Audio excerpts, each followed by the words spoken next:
T'as cru que c'était fini? T'as cru que la crise était finie? Que l'épidémie était finie?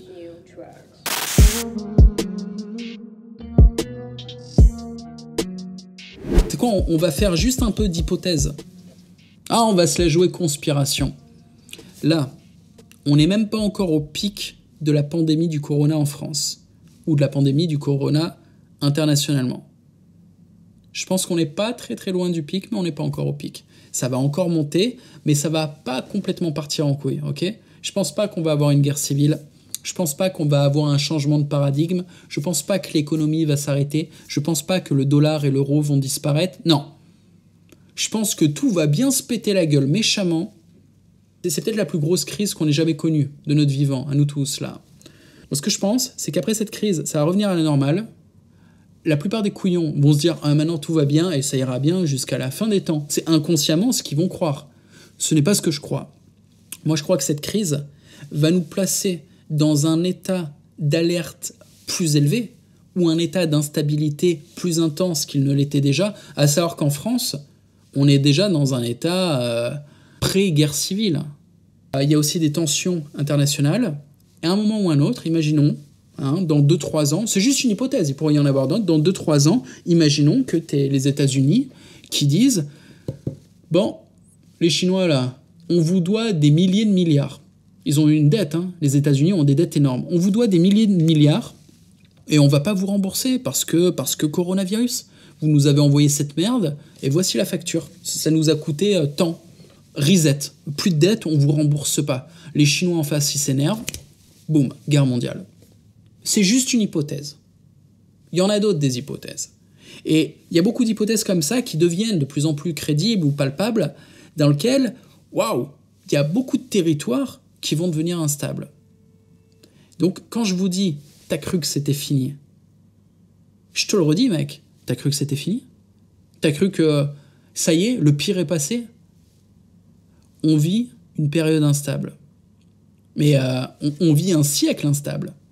Les 30, 40, 50 ans à venir, en France, sûr et certain que ça va être tellement instable que si tu veux rester sur le territoire, je te qualifie de fou furieux, à moins que tu vives vraiment dans une enclave au milieu du Périgord ou de l'Auvergne que personne ne sache où t'es, tu vois. Mais si t'es dans une grande ville en France, tu vas forcément sentir l'odeur du sang dans les rues à un moment ou un autre, ça va être un carnage.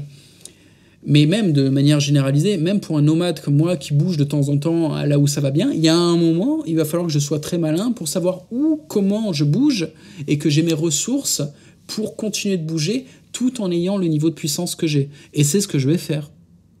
Et c'est ce que je veux pour vous.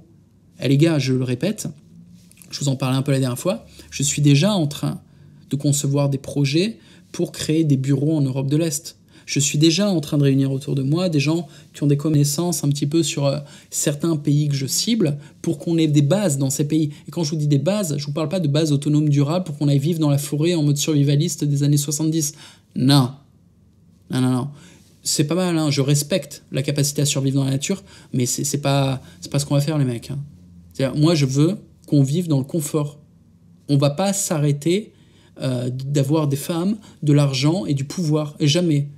On va juste monter un max en puissance, faire du communautarisme pour vivre bien dans des endroits où il fait bon vivre jusqu'à la fin de notre vie et que sur 5 générations, on soit certain que ça se passe bien pour notre descendance. Il n'y a pas d'autre plan. Et ceux qui ne sont pas dans ce délire-là, merci, au revoir, quittez la communauté. Moi, c'est ça que je monte.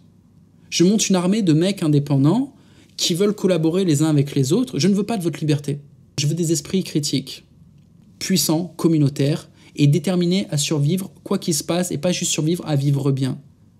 Il y en a certains, ils ont trop d'attachement par rapport au territoire national, et il va falloir un peu maîtriser ses émotions. Le territoire est perdu. C'est comme ça. Moi, j'en ai fait le deuil. Tu crois que ça me fait plaisir? Tu crois que je ne suis pas passionné de la France? Le plus beau pays du monde. On a perdu pourquoi? C'est pas la faute des autres. C'est les Français, nous, on a été trop cons. Alors, on est peut-être le haut du panier, on est une élite, mais on a une part de responsabilité individuelle, quand bien même, tu vois. Et il y a beaucoup de traite quand même autour. C'est comme ça, c'est la réalité. On récupérera tout ça à un moment ou un autre. Mais pour l'instant, il faut être lucide avec les ressources qu'on a. Et faut déjà essayer de pas crever au lieu de pleurer comme des princesses sur notre gloire passée. Non, non, non, c'est le moment d'être réaliste. Le meilleur remède à la crise, c'est soi-même d'avoir beaucoup d'indépendance et de force, et en plus d'avoir une communauté efficace autour de nous. C'est ce qu'on fait, les gars. Je vais le plus vite que je peux, je fais bosser là, des nouveaux mecs que je suis en train d'embaucher pour qu'ils réorganisent le forum. Je suis déjà en train de calculer les événements réels que je vais organiser pour qu'on se rencontre IRL, et je vais ensuite organiser votre expatriation pour les plus avancés d'entre vous et votre indépendance financière. Et je fais tout ça pour moi. Parce que plus vous êtes nombreux à être puissants et à être dans une position de sécurité, plus moi je suis puissant et en sécurité. C'est logique.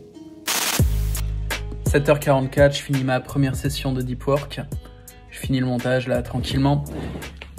En temps normal, la différence entre le mec intelligent et bosseur et le glandeur, c'est juste que le mec qui se bouge le cul, il peut vivre un peu comme moi, tu vois. Il peut vivre confortablement, se mettre bien, du pognon, de la bouffe, des femmes, se faire plaisir, tout ça.